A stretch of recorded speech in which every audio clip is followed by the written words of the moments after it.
Perlawanan persahabatan antarabangsa Tier 1 Harimau Malaya menentang Turkmenistan di Stadium Sultan Ibrahim. Ini merupakan perlawanan pertama kedua-dua pasukan setelah kali terakhir bertemu ketika pusingan ketiga kempen kelayakan Piala Asia 2023 di Stadium Nasional Bukit Jalil, di mana dalam perlawanan itu Harimau Malaya berjaya menewaskan Turkmenistan dengan jaringan 3-1 pada bulan Jun 2022 yang lalu. Kesebelasan dan formasi. Harimau Malaya bermula dengan 4-3-3. Kali ini tiga pemain midfield adalah gandingan Endrick Dos Santos, Brandon Gunn dan Paulo Josue, dengan Brandon bertindak selaku defensive midfielder. Kepulangan Matthew Davis dan Corbin Ong menstabilkan back four pasukan, membuatkan Brandon tidak perlu lagi kerap turun selaku halfback seperti ketika di Piala AFF yang lalu. Tiada Arif Aiman dalam trio serangan, sebaliknya Akhyar Rashid yang tersenarai bersama Darren Lock dan juga Faisal Halim. Turkmenistan juga turun dengan formasi sistem yang sama dengan Harimau Malaya, iaitu 4-3-3.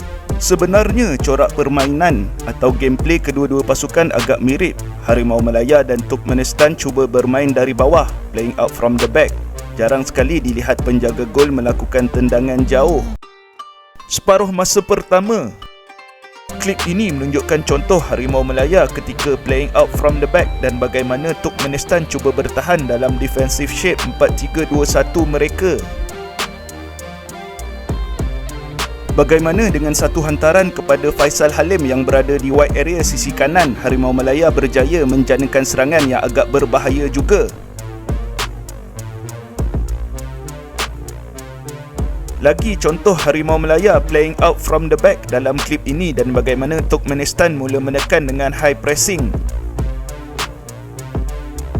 Lihat di sini bagaimana Brandon Gunn selaku pivot Harimau Malaya dirantai pemain Turkmenistan untuk menyukarkan Harimau Malaya progres dengan bola ke hadapan. Kali ini Turkmenistan tidak lagi menunggu di sekitar half line untuk melakukan pressing seperti dalam klip pertama tadi. Lihat betapa agresifnya mereka menekan untuk memenangi semula bola. Lihat di sini bagaimana Turkmenistan melakukan high pressing dan bagaimana pula kali ini Harimau Malaya cuba go long dengan melakukan hantaran jauh mencari Corbin Ong di atas. Transisi terjadi di sini tetapi mujur passing mereka tidak tepat dan berlaku salah faham di sini. Lihat di sini sekali lagi Harimau Malaya cuba playing out from the back, cuba melepasi tekanan high pressing Turkmenistan.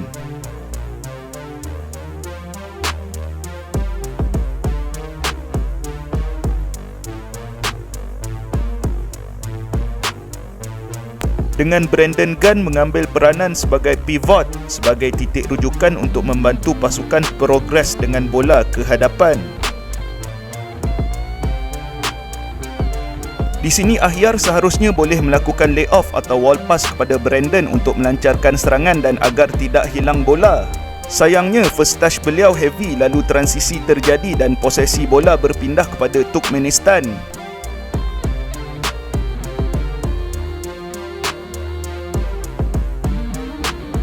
Seperti dinyatakan, gameplay atau corak permainan kedua pasukan hampir serupa.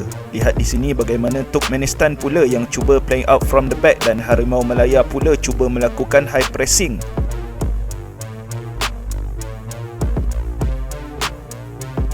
Sayangnya di sini Diongkul tidak mempunyai passing option untuk mengekalkan posesi bola Harimau Malaya.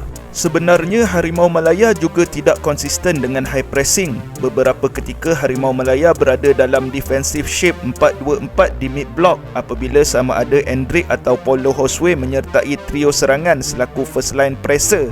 Game plan Harimau Malaya dan Turkmenistan juga sama, iaitu melakukan high pressing jika lawan cuba playing out from the back dan terus melakukan counter press jika hilang bola. Oleh sebab itu kita dapat saksikan dalam perlawanan ini bola banyak berlegar di kawasan tengah padang dan hanya akan ada pergerakan ke sisi padang jika transisi yang lancar dan tidak terbunuh oleh counter pressing terjadi. Contohnya seperti di sini di mana ketika Turkmenistan berjaya melepasi high pressing Harimau Malaya, barulah pergerakan bola sedikit lancar dan maju ke hadapan.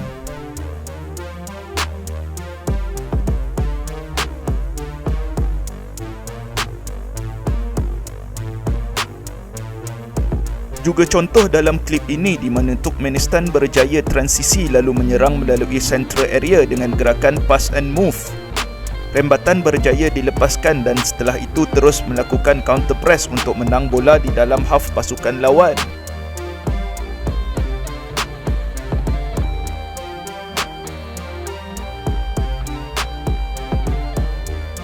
Setelah menang bola, mereka sekali lagi merencanakan serangan tetapi kali ini daripada wide area pula.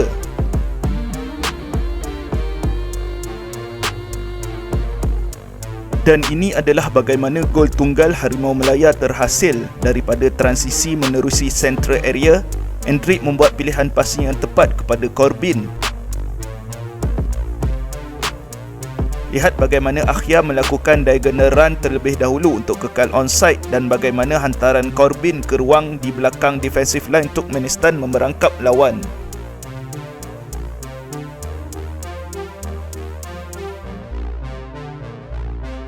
Ini pula adalah contoh bagaimana Harimau Malaya berjaya dalam fasa playing out from the back melepasi high pressing Turkmenistan. Dan bagaimana kedudukan Endrick dan Paulo Josue yang berada between the lines mencipta peluang gol kedua kepada Akhya Rashid. Dan bagaimana Harimau Malaya terus melakukan counter press untuk menang bola di dalam half pasukan lawan. Satu lagi contoh Harimau Malaya counter press dalam half pasukan lawan setelah kehilangan bola. Transisi terjadi dan peluang menjaringkan gol juga tercipta di sini.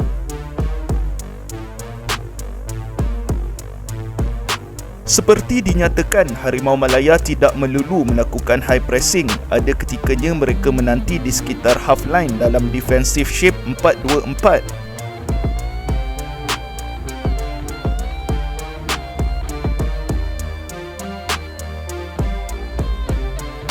Di sini sekali lagi Harimau Malaya bertahan dalam 4-2-4 tetapi kalah jumlah di tengah dan itu memberikan peluang janaan serangan yang berbahaya kepada Turkmenistan. Mujur Dion Kuls berjaya menghalang cubaan susulan mereka. Separuh masa kedua, gameplay dan game plan kedua-dua pasukan masih tidak berubah di awal separuh masa kedua.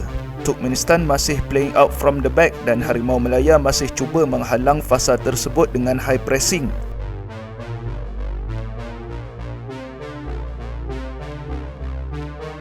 Dan di sinilah peluang Akhya menjaringkan gol sekali lagi dinafikan penjaga gol Turkmenistan.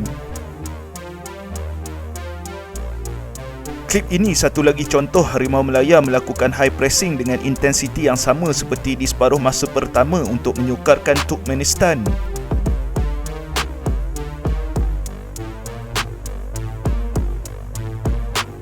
Bermula separuh masa kedua, Noah Lane masuk menggantikan Endrick Dos Santos dan lihat di sini bagaimana beliau mengambil peranan pivot untuk membantu Harimau Malaya progres dengan bola ke hadapan.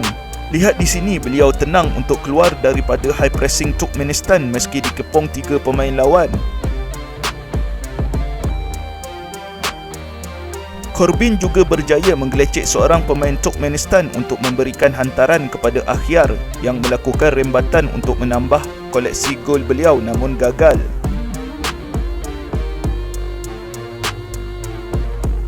Di sini sekali lagi Harimau Malaya dengan defensive shape 4-2-4 tetapi sama seperti tadi, dua di tengah kalah jumlah dengan 3 pemain Turkmenistan di situ.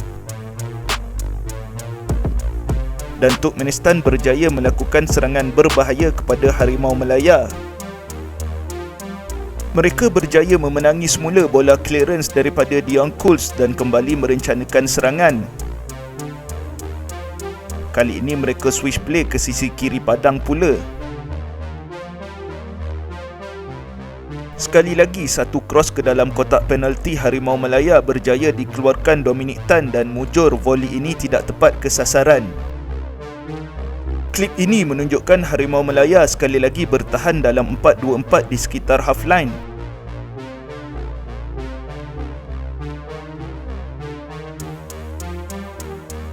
pressing hanya dilakukan apabila ada trigger seperti back pass atau body position pemain Turkmenistan yang membelakangi pemain Harimau Malaya.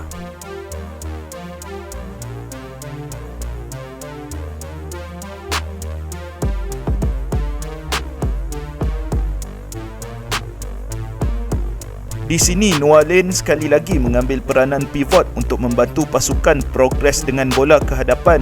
Sekali lagi beliau melepasi high pressing pemain Turkmenistan, melepaskan hantaran kepada Paulo Josue yang menghantar pula kepada Matthew Davis. Di sini Matthew Davis melakukan gerakan pass and move di mana beliau berjaya menarik seorang pemain Turkmenistan agar mengikuti beliau. Itu meninggalkan ruang kepada Paulo Josue yang memberikan true pass, peluang kepada Faisal Halim untuk menjaringkan gol namun gagal disudahkan oleh beliau walaupun telah melakukan tendangan susulan.